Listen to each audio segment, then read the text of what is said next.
Welcome back અને મહત્વપૂર્ણ સમાચારની વાત કરવામાં આવે તો રાજકોટમાં સરદાર ધામના ઉપપ્રમુખ પર થયેલા હુમલાને લઈને સોશિયલ મીડિયામાં પોસ્ટર વોર શરૂ થઈ છે। ગદ્દાર વિરુદ્ધ વફાદારના પોસ્ટર ફરતા થયા છે। કોડલધામની યુવા સમિતિ સાથે સંકળાયેલા કન્વીનરો અને યુવાનોએ પીઆઈ સંજય પાદરિયાના સમર્થનમાં પોસ્ટ મૂકી, જેમાં તેમને સમાજના વફાદાર ગણાવાયા છે। ઉલ્લેખનીય છે કે જયંતિ સરદારાએ પોલીસને આપેલી ફરિયાદમાં જણાવ્યું હતું કે સંજય પાદરિયાએ તેમને સમાજના ગદ્દાર કહ્યા હતા। અંકિત જોડાયા છે ફોન લાઈન પર વધુ માહિતી આપવા માટે। અંકિત, હવે સોશિયલ મીડિયામાં પોસ્ટર વોર શરૂ, શું વધુ અપડેટ? ચોક્કસ સર, ડૂબના ખાસ કરીને વાત કરવામાં આવે તો સરદાર ધામના ઉપપ્રમુખ જયંતિ સરદારા ઉપર જે હુમલો થયો હતો ને તે અંગે હવે સોશિયલ મીડિયામાં ગદ્દાર વિરુદ્ધ વફાદારની વોર શરૂ થઈ હોય તેવું લાગી રહ્યું છે। ખાસ કરીને વાત કરવામાં આવે તો ખોડલધામની યુવા સમિતિ સાથે સંકળાયેલા કન્વીનરો તેમજ યુવાનો દ્વારા પીઆઈ સંજય પાદરિયાને સમાજના વફાદાર ગણાવવામાં આવતી પોસ્ટ છે તે મૂકવામાં આવી છે।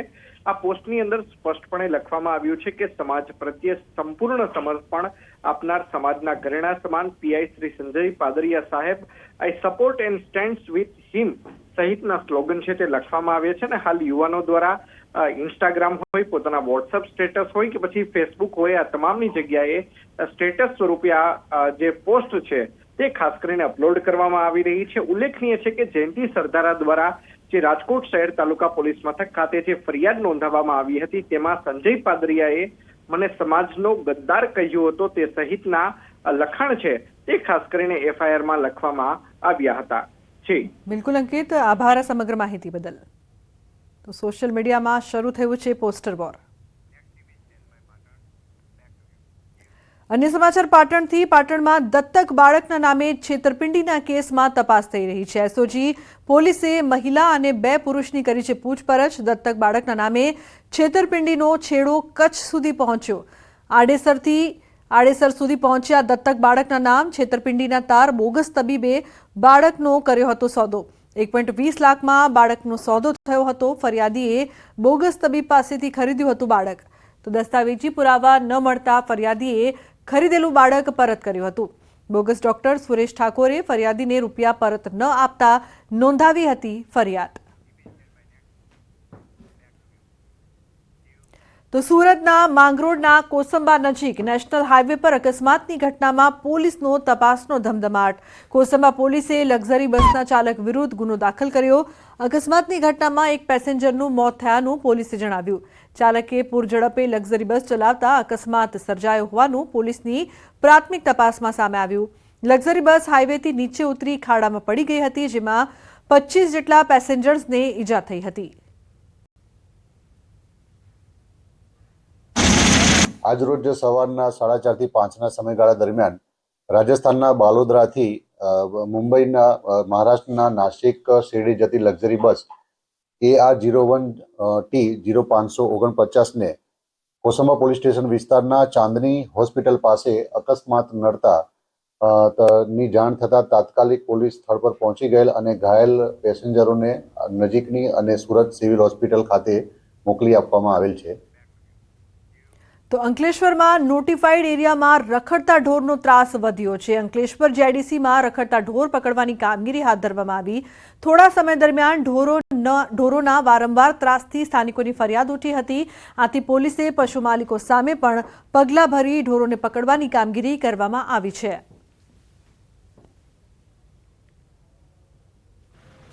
વસાહતમાં જે ઢોરોનો ત્રાસ હતો તેને દૂર કરવા માટે પોલીસના સહયોગથી આજે ડ્રાઈવ ચાલુ કરેલ છે, જેમાં નોટિફાઈડ દ્વારા ગાયોનું પકડવાનું કામગીરી હાલ ચાલુ છે અને તે બી હજી ચાલુ રહેશે પૂરા દિવસ માટે, જેથી જે ઓછું થઈ શકે એવો નોટિફાઈડનો પ્રયત્ન રહેશે। તો અમદાવાદમાં કિન્નરોની દાદાગીરી સામે આવી છે। અમરાઈવાડીના રાધે બંગલોઝમાં કર્યો હોબાળો। પ્રસંગ ભેટ ઓછી મળતા કર્યું અણછાજતું વર્તન। દીકરીના લગ્ન પ્રસંગ હોવાથી 51,000ની કરી હતી માંગ। ચેરમેને સમજાવવા જતા કિન્નરોએ હુમલો કર્યો, તો ટોળું બોલાવીને ચેરમેન સાથે અશોભનીય વર્તન કરવામાં આવ્યું। પોલીસને બોલાવ્યા બાદ પણ કિન્નરોએ આતંક મચાવ્યો હોવાનો આક્ષેપ। સોસાયટીના સીસીટીવી કેમેરામાં કિન્નરોની હરકત થઈ છે કેદ। તો ઘટનાને લઈને સોસાયટીના રહીશોમાં ભારે રોષ જોવા મળ્યો। સ્થાનિકોએ ઝોન 5 ડીસીપી ઓફિસ પહોંચીને રજૂઆત કરી। કિન્નરો સામે ફરિયાદ નોંધીને કાર્યવાહી કરવાની પણ માંગ કરી છે। સ્થાનિકોએ પોલીસ સ્ટેશન બહાર ન્યાયની માંગ સાથે નારેબાજી કરી છે. તો ટોળું બોલાવીને સોસાયટીમાં કિન્નરો દ્વારા હોબાળો. વાત ના માની અને મારી જોડે દલીલ કરવા માંડ્યા.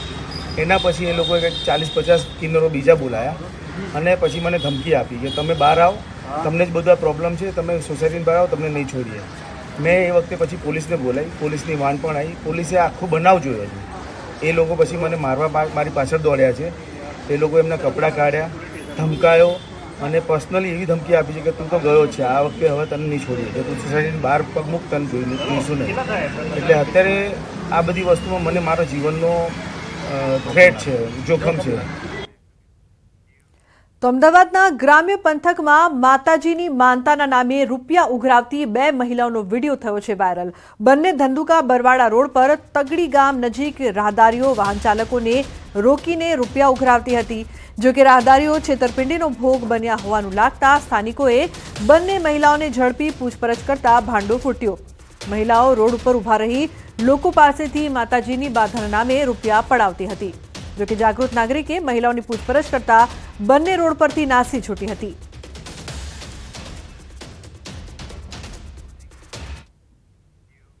તો બુલેટિનમાં હાલ બસ આટલું જ. તમામ મહત્વપૂર્ણ સમાચાર માટે આપ જોતા રહો ન્યૂઝ 18 ગુજરાતી. નમસ્કાર.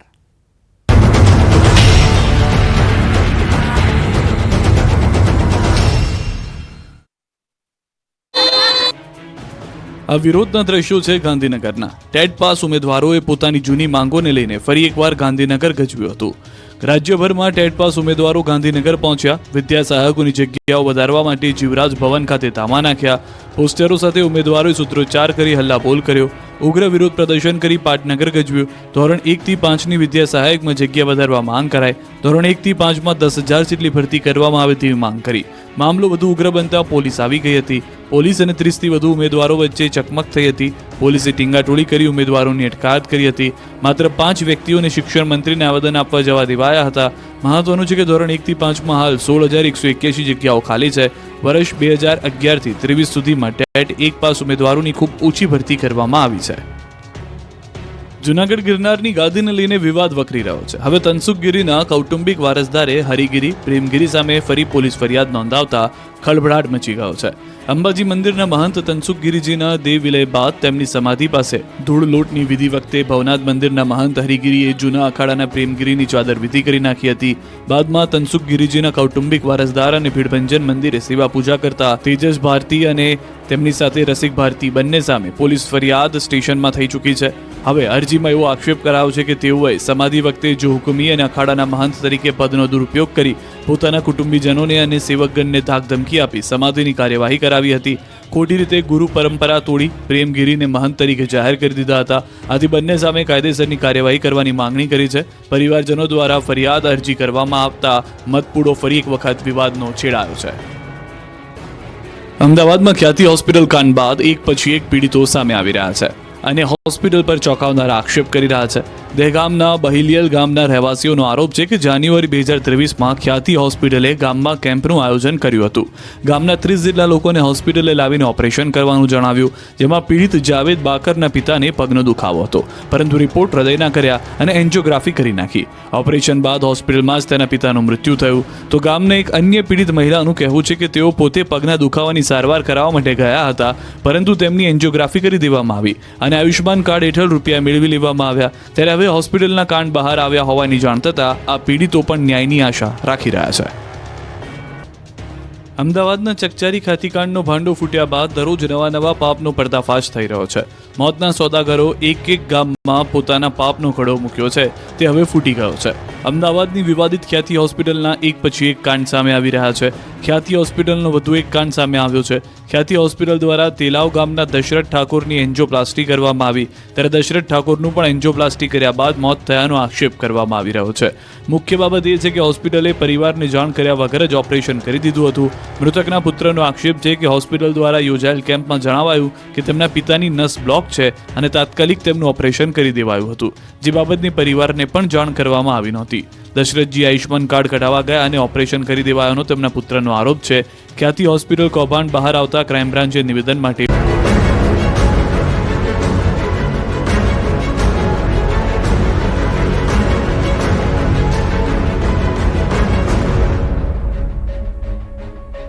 નમસ્કાર, આપ જોઈ રહ્યા છો ગુજરાતની number 1 news channel news 18 Gujarati. આપણું ગુજરાત સાથે હું છું સિદ્ધાર્થ ધોળકિયા. મહત્વના સમાચારથી શરૂઆત. અમદાવાદમાં ખ્યાતિકાંડના મેડિકલ માફિયાના પાપીઓ આખરે ઝડપાયા છે. 2 વર્ષમાં 16 કરોડ ખંખેરિયાનો ખુલાસો. ખ્યાતિકાંડના મેડિકલ માફિયાઓ આખરે ઝડપાયા છે. અમદાવાદ ક્રાઇમ બ્રાન્ચે મોટું ઓપરેશન પાર પાડ્યું છે. કેસમાં ફરાર થયેલા 5 મોતના સોદાગરો સમાન આરોપીઓને ક્રાઇમ બ્રાન્ચે દબોચી લીધા છે. ખ્યાતિ મલ્ટી સ્પેશિયાલિટી હોસ્પિટલના CEO Chirag Rajput, marketing manager Rahul Jain અને મિલિંદ પટેલ, પ્રતિક ભટ્ટ અને પંકિલ પટેલની અલગ અલગ સ્થળેથી ધરપકડ કરવામાં આવી છે. આ ચંડાળ ચોકડી મધ્ય ગુજરાતના ફાર્મ હાઉસમાં છુપાઈ હોવાની માહિતી હતી, જેમાં ચિરાગ ખેડાથી જ્યારે રાહુલ અને મિલિંદને ઉદયપુરથી ઝડપાયા છે.